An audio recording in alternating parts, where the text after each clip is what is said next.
صرف اسلام ایک ایسا مذہب ہے جس نے محمد رسول اللہ صلی اللہ علیہ وسلم کو بھگوان کا درجہ نہیں دیا۔ آنے والے اس نبی کے بارے میں اللہ تعالیٰ نے فرمایا کہ دنیا کے مسلمانوں، اللہ میں ہی ہوں، تمہارے درمیان ہم جو رسول بھیجے ہیں، جو پیغمبر بھیجے ہیں، وہ بھگوان نہیں ہے، ہم نے ان کو اپنے نور سے بھی پیدا نہیں کیا ہے۔ اے لوگوں، اسلام کے اندر آنا ہے تو یہ عقیدہ رکھنا ہے، قل انما انا بشر مثلکم، اے نبی آپ بھی اپنی زبان سے کہہ دیجئے انما انا بشر مثلکم، کہ میں تمہاری طرح کا ایک بشر ہوں، میں تمہاری طرح کا ایک انسان ہوں، میں تمہاری طرح کا ایک منشیہ ہوں، تمہاری طرح کا ایک انسان ہوں۔ ہاں، میرا مقام سب سے بڑا ہے، میرا درجہ سب سے اونچا ہے، اس لیے کہ میرے پاس وحی آتی ہے، لیکن انسان ہونے میں کوئی فرق نہیں ہے۔ دو آنکھیں تمہاری، دو آنکھیں میری، دو کان تمہارے، دو کان میرے، دو ہاتھ تمہارے، دو ہاتھ میرے، دو پیر تمہارے، دو پیر میرے، تم بھی چلتے ہو ہم بھی چلتے ہیں، تم بھی سوتے ہو ہم بھی سوتے ہیں، تم کھاتے پیتے ہو ہم بھی کھاتے پیتے ہیں، تمہیں لیٹرین پیشاب پائخانے کی ضرورت ہوتی ہے ہمیں بھی ہوتی ہے، تمہیں شادی کی ضرورت ہے ہم نے بھی کی ہے، تمہارے بچے ہوتے ہیں ہمارے بھی بچے ہیں، تمہارے باپ دادا ہیں ہمارے بھی باپ دادا ہیں، انسان ہونے میں ہم میں اور تم میں کوئی فرق نہیں ہے۔ سرور کہوں کہ مالک و مولا کہوں تجھے، کیوں نہ باغے خلیل کا گلے زیبا کہوں تجھے، اور تیرے تو وصف بے تناہی سے ہے بری، حیراں ہوں میرے شاہ میں کیا کیا کہوں تجھے۔ لیکن رضا نے ختم سخن اس پر کر دیا، خالق کا بندہ اور خلق کا آقا کہوں تجھے۔ اور اس پر ایک بات کہہ دوں کہ جب میرے اعلیٰ حضرت رحمۃ اللہ علیہ کا جب وصال کا وقت آیا تو فرمایا کہ میرے قبر کو تھوڑا گہرا رکھنا، تو کہا کیوں؟ تو فرمایا کہ جب حضور تشریف لائیں تو کھڑے ہو کر استقبال کر سکوں۔ اللہ، قبر میں سرکار آئیں تو قدموں میں یوں گروں، گر فرشتے بھی اٹھائیں تو میں ان سے یوں کہوں، اب تو پائنال سے اے فرشتے میں کیوں اٹھوں، مر کے پہنچا ہوں یہاں اس دلربا کے واسطے ہے، ہمارے دل میں اس کے رسول احمد رضا نے ڈالی ہے، اسی لیے تو ہم کہتے ہیں کہ ڈال دی قلب میں عظمت مصطفیٰ سیدی اعلیٰ حضرت پہ لاکھوں سلام۔ اس کا بکواس تو آپ لوگوں نے سن ہی لیا ہے، اس لیے زیادہ کچھ نہیں بولوں گی۔ اس کے رپلائی میں مفتی سلمان اظہری صاحب کا ایک زبردست، ایک بہت ہی عمدہ ویڈیو لے کر آئے، جو کہ ایک عاشقان رسول کے لیے یہ ویڈیو بہت ہی زبردست، بہت ہی عمدہ، بہت ہی امپورٹنٹ ہے۔ اس ویڈیو کو ضرور دیکھیے گا اور اپنے دوست احباب تک ضرور شیئر کیجیے گا، اور اگر آپ میرے چینل پر نیو ہیں تو پلیز چینل کو سبسکرائب کر کے سپورٹ کیجیے گا۔ اور چلیے دیکھتے ہیں اس ویڈیو کو، سنتے ہیں اس کے رپلائی میں مفتی سلمان اظہری صاحب کیا کہتے ہیں۔ یہاں پر اللہ کے رسول صلی اللہ تعالیٰ علیہ وسلم کو بشر کہنے کا حکم ہوا۔ آپ فرما دیں لوگوں سے کہ میں بھی بشر ہوں۔ بشر کا مطلب ہوتا ہے انسان، میں بھی بشر ہوں، آپ بھی بشر ہیں، حضور صلی اللہ تعالیٰ علیہ وسلم بھی بشر ہیں، لیکن اس میں کچھ لوگ دھوکہ کھا گئے۔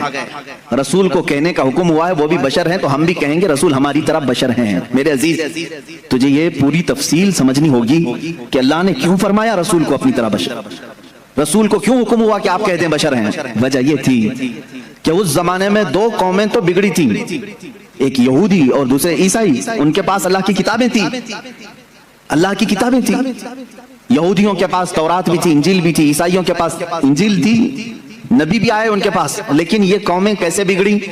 اپنے اپنے زمانے کے نبیوں میں جب انہوں نے حیرت انگیز معجزات دیکھے تو غلو کر گئے۔ غلو کا مطلب ہوتا ہے اور کر دینا، کسی کے مرتبے کو بڑھا کر کے۔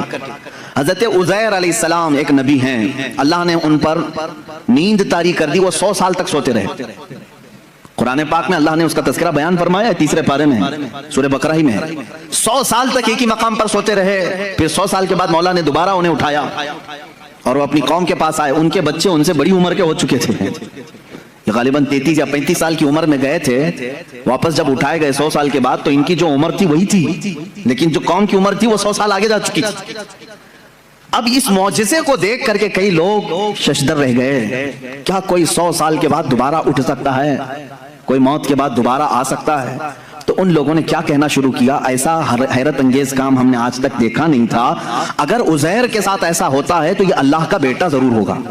وقالت الیہود عزیر ابن اللہ، تو یہودیوں نے کہا عزیر اللہ کا بیٹا ہے، تو انہوں نے کہاں تک بڑھا دیا؟ اللہ کا بیٹا کہہ دیا۔ اب ادھر آئیں عیسیٰ علیہ السلام۔ عیسیٰ علیہ السلام دنیا میں وہ تنہا شخص ہیں جو بغیر باپ کے پیدا کیے گئے۔ آدم علیہ السلام کے بعد، آدم علیہ السلام کو تو اللہ تعالیٰ نے بغیر باپ بغیر ماں کے پیدا کیا، لیکن عیسیٰ علیہ السلام صرف اور صرف حضرت بی بی مریم سے پیدا کیے گئے، اور حضرت مریم کو کسی نے چھوا تک نہیں، وہ اتنی پاکیزہ تھی۔ جبرائیل امین علیہ السلام نے پھونک ماری اور وہ حملہ ہو گئی، اس حمل سے حضرت عیسیٰ علیہ السلام پیدا ہوئے، اور عیسیٰ علیہ السلام کا لقب بھی ہے روح اللہ۔ اب عیسیٰ علیہ الصلوۃ والتسلیم کے کچھ معجزے بھی تھے. وہ مٹی کے پرند بناتے تھے, مٹی کے کیچڑ, اس میں پھونک مارتے تو پرندے زندہ ہو کر اڑتے تھے. یہ قرآن پاک میں ہے. جب عیسائیوں نے یہ تمام حیرت انگیز معاملات دیکھے نبی سے تو کہہ بیٹھے عیسیٰ اللہ کا بیٹا ہے. کیا کہا؟ عیسیٰ اللہ کا بیٹا ہے. معاذ اللہ رب العالمین. وقالت النصارى المسیح ابن اللہ. نصارہ نے کہا عیسیٰ علیہ السلام اللہ کے بیٹے ہیں. پتہ یہ چلا کہ جب نبی سے کوئی حیرت انگیز کام قوم دیکھتی ہے تو خدا تک پہنچا دیتی ہے. عزیر علیہ السلام 100 سال کے بعد دوبارہ اٹھے تو قوم نے کہہ دیا اللہ کا بیٹا ہے. عیسیٰ علیہ السلام بغیر باپ کے پیدا کیے گئے اور مٹی کے پرندوں میں پھونک مارتے تو اڑنے لگتے تو عیسائیوں نے کہہ دیا وہ اللہ کے بیٹے ہیں. اب ادھر مکہ مکرمہ میں جو جلوہ رسول دیکھا ہے, رسول کریم صلی اللہ تعالی علیہ وسلم کے ایک آدھ حیرت انگیز کام نہیں ہے, ہر دن ایک معجزے کا صدور ہے. کبھی یہ رسول انگلی اٹھا کر کے اشارہ کریں چاند پھٹ جائے, کبھی وہ بے زبان جانوروں سے کلام کریں درخت اکھڑ کر ان کی بارگاہ میں آ جائے. تو یہ حیرت انگیز کام جو رسول پاک کے ساتھ ہو رہے تھے تو اب عرب کے لوگ پچھلی قوموں کی طرح بگڑ نہ جائیں اور رسول کو یہ نہ کہہ دیں کہ یہ خدا اتر پڑا ہے. اللہ نے فرمایا رسول آپ کہہ دیں کہ میں بشر ہوں. اللہ نے کیوں فرمایا قل انما انا بشر مثلکم, اے حبیب آپ فرما دیں میں بشر ہی ہوں, کہ تم دھوکہ نہ کھا جانا, مجھے خدا مت سمجھ لینا. ایک بات یہ بھی ہے. اور دوسری بات ایک بہت بڑے گزرے ہوئے ایک مناظرے کا سبق بھی تھا اس میں. ابراہیم علیہ السلام کے ساتھ نمرود کا ایک مناظرہ ہوا تھا.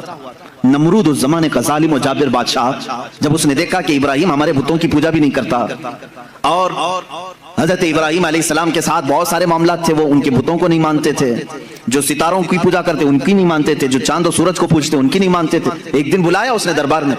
اب یہ جو مناظرہ ہے وہ بھی قرآن پاک میں آیا. حضرت ابراہیم علیہ الصلوۃ والتسلیم سے اس نے پوچھا کہ تم کس خدا کو مانتے ہو, آخر کون ہے تیرا خدا؟ قال ابراہیم ربی الذی یحیی و یمیت, میرا رب وہ ہے جو زندگی بھی دیتا ہے اور موت بھی دیتا ہے.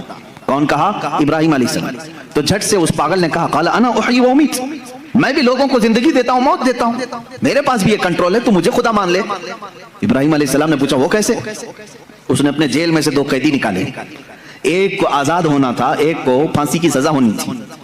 تو اس نے کہا دیکھو یہ آزاد ہونے والا ہے اور یہ پھانسی پہ چڑھنے والا ہے, لیکن جو مرنے والا تھا اس کو آزاد کر دیا, کہا کہ میں نے اس کو زندگی بخش دی, اور جو آزاد ہونے والا تھا اس کا گلا کاٹ دیا, کہا میں اس کو مار دیا. موت و حیات میں بھی دے سکتا ہوں. ابراہیم علیہ السلام نے کہا یہ نرا جاہل ہے, موت و حیات کا مطلب اس نے یہ سمجھ لیا. اب ابراہیم علیہ السلام نے اتنا زبردست چیلنج پیش کیا جو قرآن میں ہے. قال ابراہیم فإن اللہ یأتی بالشمس من المشرق فأتی بها من المغرب. اب ابراہیم علیہ السلام نے سیکنڈ جو چیلنج دیا, فرماتے ہیں ابراہیم علیہ السلام میں اس خدا کی عبادت کرتا ہوں, میرا اللہ وہ ہے جو سورج کو مشرق سے نکالتا ہے, سورج کو پورب سے ایسٹ سے نکالتا ہے. فأتی بها من المغرب, اگر تو خدا ہے تو اس کو مغرب سے نکال کے دکھا, یعنی ویسٹ سے ایک بار نکال. چیلنج تو دیکھ رہے ہیں آپ, حضرت ابراہیم علیہ السلام نے نہیں کہا کہ جیسے میرا خدا روز پورب سے سورج نکالتا ہے کل تو نکال, تو کل سورج نکلتا تو وہ یہی کہتا آج میں نہیں نکالا ہے, آج جو سورج نکلا ہے ایسٹ سے پورب سے مشرق سے وہ میں نہیں نکالا. ابراہیم علیہ السلام نے اپوزٹ چیلنج دیا کہ خدا جب مشرق سے نکال سکتا ہے تو خدا مغرب سے نکالنے پر بھی قادر ہے, سورج اس کے کنٹرول میں ہے. تو اگر خدا ہے تو سورج مغرب سے نکال کے دکھا, جہاں سورج جا کے ڈوبتا ہے وہاں سے تو ایک دن سورج نکال کے دکھا. قرآن کہتا ہے فبہت الذی کفر, یہ کافر وہاں مبہوت ہو گیا, لاجواب ہو گیا, ختم ہو گیا مناظرہ. یہ کب ہوا؟ ابراہیم علیہ السلام کے زمانے میں. ہاں اب اس مناظرے میں جیت اور فتح کس کی ہوئی؟ ابراہیم علیہ السلام. کس کی ہوئی؟ اس چیلنج کا جواب وہ نہیں دے سکا, لیکن اس مناظرے سے ایک سبق یہ نکلا, ایک نتیجہ یہ نکلا. ابراہیم علیہ السلام نے چیلنج یہ دیا تھا کہ جو خدا ہوگا وہ مغرب سے سورج نکالے گا, جو خدا ہوگا وہ مغرب سے سورج نکالے گا. یہ اس زمانے کو 2000 سال بیت گئے, اور جب مدینہ طیبہ کے قریب میں مولا علی کرم اللہ وجہہ الکریم کے لیے نماز عصر قضا ہو رہی تھی, محمد عربی صلی اللہ تعالی علیہ وسلم نے ڈوبے ہوئے سورج کو کہاں سے پلٹایا؟ مغرب سے نکالا. سورج ڈوب چکا تھا, سورج کو واپس اشارے سے پلٹایا. اب یہاں پر وہ والا مناظرہ پھر سے تازہ ہو گیا. ابراہیم علیہ السلام نے تو چیلنج دیا تھا نمرود کو کہ اگر تو خدا ہے تو سورج کو مغرب سے نکال. نمرود تو نہیں نکال کے دکھا سکا, لیکن محمد رسول اللہ صلی اللہ علیہ وسلم نکال کر دکھا دیے ہیں. تو اب کسی کا عقیدہ یہ نہ بگڑے. ابراہیم علیہ السلام نے کہا تھا جو سورج مغرب سے نکالے گا وہ خدا ہوگا. اللہ نے آیت نازل فرمائی, قل انما انا بشر مثلکم, اے رسول آپ فرما دیں یہ دھوکے میں نہ آئے, میں تمہاری طرح بشر ہی ہوں. لیکن میرے عزیزوں ساتھ میں اتنا یاد رکھنا, عام بشر نہیں, وہ نوری بشر ہیں. اللہ رب العزت کی ان پر خصوصی عنایات ہیں. میں مانتا ہوں اے عقل والو میرا محمد خدا نہیں ہے, مگر دلوں میں یہ نقش کر لو کہ وہ خدا سے جدا نہیں ہے. یہ ہمارا عقیدہ ہے. اب یہ نور و بشر کے جو معاملات ہیں یہاں پر کچھ لوگ کنفیوژن پیش کرتے ہیں, ہے نہیں کچھ, لیکن مجھے ضرورت اس بات کی ہے کہ سنیوں کو ان عقائد اور ان معمولات اہل سنت کو میں واضح طریقے سے بیان کر کے بتاؤں. میرے عزیزو, رسول کریم صلی اللہ تعالی علیہ وسلم کو اگر کسی نے خالص نور ہی کہا اور بشر نہیں کہا وہ بھی گمراہ ہے. حضور صلی اللہ تعالی علیہ وسلم کی بشریت کا اگر کسی نے انکار کیا وہ بھی کافر ہو جائے گا, گمراہ ہے. ہاں اگر کوئی یہ کہتا ہے کہ صرف وہ عام بشر ہیں تو بھی گمراہ ہے. عام بشر, عام انسان کہہ رہے تو بھی گمراہ ہے. تو کہنا کیا چاہیے؟ حضور پاک صلی اللہ تعالی علیہ وسلم کے لیے اہل سنت و جماعت کا عقیدہ یہ ہے کہ وہ نوری بشر ہیں. نوری بشر کا مطلب یہ ہوتا ہے دیکھنے میں تو بشر دکھتا ہے لیکن قدرت میں نوری مخلوق سے بھی بڑھ کر کے ہے. فرشتے نور ہیں, انسان بشر ہے. فرشتے نوری مخلوق ہیں, انسان بشر ہے. اب رسول کو اگر تم نے صرف نور کہا تو فرشتوں میں چلے جائیں گے, صرف بشر کہا تو صرف انسانوں میں. رسول ملائکہ کا بھی رسول ہے, انسانوں کا بھی رسول ہے. اس لیے تمہیں یہ کہنا پڑے گا کہ وہ نبی نور والے بھی ہیں اور بشریت بھی ان کے اندر ہے. ہمارا عقیدہ یہی ہے کہ وہ نوری بشر ہیں. کیا ہیں؟ نوری بشر ہیں. میرے عزیزو, اب جن لوگوں نے یہ کہا کہ رسول ہماری ہی طرح ہیں تو یہ تو عقل میں نہیں آتی بات, عقل میں نہیں آتی. میں کسی سادے سے مسلمان کو بھی اٹھا کر کے پوچھوں گا وہ توبہ توبہ کرے گا, کیسی بات کر رہے ہو, رسول ہماری طرح ہو سکتے ہیں؟ علماء کی بات تو چھوڑو, میں عام سے بندے کو بھی پوچھوں گا کیا تم اس بات کا عقیدہ رکھتے ہو کہ رسول ہماری طرح تھے؟ کوئی کہہ سکتا ہے؟ ہرگز نہیں. ہاں اس طرح کا کن لوگوں نے کہا تھا؟ دو ہی شخصیات ہیں جن کا قرآن میں ذکر ہے جنہوں نے رسول کو اپنی طرح کہا تھا. ایک ابلیس لعین ہے, شیطان مردود ہے, اور دوسرے وہ کفار و مشرکین ہے جو نبیوں کو کہتے تھے, قرآن میں ہے کہ یہ کیسے رسول ہیں, بازاروں میں کھاتے پیتے ہیں, ہماری طرح بازار کرتے ہیں, اٹھتے بیٹھتے ہیں, یہ کیسے رسول ہیں, یہ تو ہماری طرح ہے. تو کافروں نے رسول کو اپنی طرح کہا تھا, یا پھر دوسرا کون؟ شیطان نے کہا تھا. اب اگر کوئی بھی کہہ رہا ہو انہی دو کیٹیگری میں سے ہوگا, انہی دو کیٹیگری میں سے, یا تو شیطان کے یہ اولاد میں سے ہوں گے, وارثین میں سے ہوں گے, جانشین ہوں گے, یا سجادہ نشین ہوں گے, یا تو پھر کفار و مشرکین کے دلال ہوں گے, ایجنٹ ہوں گے. قرآن میں دو ہی لوگوں کا ذکر ہے کہ نبی کو اپنی طرح کہنے والے کفار و مشرکین تھے اور ابلیس لعین. شیطان نے کیا کہا تھا جب آدم علیہ السلام کو پیدا کیا گیا؟ اس نے کہا تھا مجھے تو آگ سے بنایا گیا, ان کو مٹی سے کیسے یہ برابر ہو سکتا ہے, میں سجدہ کروں یہ نہیں ہو سکتا. بلکہ اس نے برابر کیا, اپنے آپ کو ان سے بھی بڑا سمجھا. جیسے آج لوگوں نے کہا ہے نا, کتابوں میں لکھا ہے امتی عمل کرتے کرتے کبھی نبی سے بھی بڑھ جاتا ہے. شیطان نے یہی کہا تھا کہ مجھے آگ سے پیدا کیا ہے, میں آدم سے بڑھ گیا ہوں, یہ مٹی سے ہے. عزیزان گرامی وقار, اس طرح کے جملوں سے احتراز کرو, پرہیز کرو. اس طرح کے ڈیبیٹ میں جاؤ بھی مت. تم رسول کریم صلی اللہ تعالی علیہ وسلم کی حیات طیبہ میں آج نہیں ہو, ان کی ظاہری زندگی میں نہیں ہو کہ تم ان کے بارے میں فیصلے لیتے رہو گے کہ وہ صرف نور تھے, کہ صرف بشر تھے, عام بشر تھے, یا کیا تھے. یہ تمام ڈسکشن نہ کرو. قرآن نے ہمیں جتنا کہا ہے اس پر عمل کرو. قرآن نے ہمیں یہ کہا وہ بشر تو ہے لیکن عام بشر نہیں, عام بشر نہیں. یہاں کوئی بھی یہ نہ کہے. بعض ایک صاحب نے کہا تھا کیا رسول کے دو کان نہیں تھے, رسول کی دو آنکھیں نہیں تھی, رسول کی ایک ناک نہیں تھی, رسول کے دو پاؤں دو ہاتھ نہیں تھے, پھر آپ الگ کیوں کہتے ہیں؟ ایک صاحب نے یہ بھی ایسے ہی مار دیا انہوں نے برابری کے لیے. جب ان پر سخت گرفت کی جانے لگی تو کہے وہ بھی تو انسان ہی تھے نا, ان کی دو آنکھیں تھی, دو کان تھے. میرے عزیز, اگر ایسے ہی برابری کا معاملہ رہے تو سور کے بھی دو کان ہیں, تیرے بھی دو کان ہیں, کتے کی بھی دو آنکھیں ہیں, تیری بھی دو آنکھیں ہیں. کیا میں نے کبھی کہا کہ تو دیکھنے میں کتے کی طرح دکھتا ہے؟ میں نے نہیں کہا. برابری کے یہ اصول نہیں ہوتے. دو کان ہونا برابری کی ضرورت معیار نہیں ہے, دو آنکھ ہو جانا یہ برابری کا معیار نہیں ہے. ذرا تم اپنے گریبان میں جھانک کر کے دیکھو, جو رسول کو اپنی طرح بشر کہے, کیا زندگی میں کبھی تمہارے پاس جبرائیل آیا ہے؟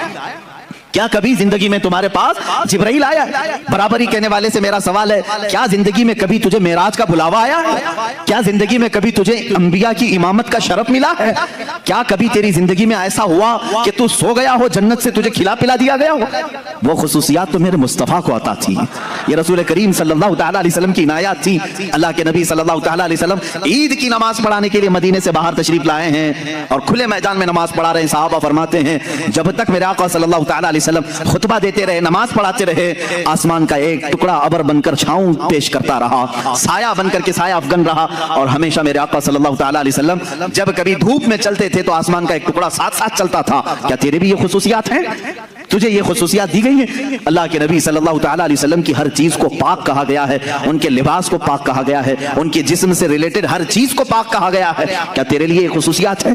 میں نے اس سے قبل حضور پاک صلی اللہ تعالیٰ علیہ وسلم کے معجزات کے بیان میں بھی عرض کیا تھا، ان کا لعاب پاک جس چیز پہ لگ جائے وہ شفا یاب ہو جائے، ان کا دست مبارکہ جسے لگ جائے وہ آگ میں نہ جھلے، وہ اپنا قدم ناز پتھر پر رکھیں تو وہ نقش اپنے سینے پر لے لے۔ یہ خصوصیات میرے مصطفیٰ کریم صلی اللہ علیہ وسلم کی ہیں۔ تو برابری کا دعویٰ کرنے والا ان میں سے کوئی ایک چیز لا سکتا ہے؟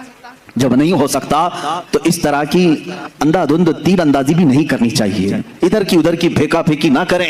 دین کے معاملات میں امت کو ادب سکھایا جائے تو ہم پوری زندگی عمل کر کے بھی کسی صحابی کے درجے کو نہیں پہنچ سکتے، رسول بہت دور کی بات ہے۔ اللہ کے نبی صلی اللہ تعالیٰ علیہ وسلم کے متعلق یہ عقیدہ رکھیں کہ وہ نوری بشر ہیں۔ کیا ہیں؟ وہ نوری بشر ہیں۔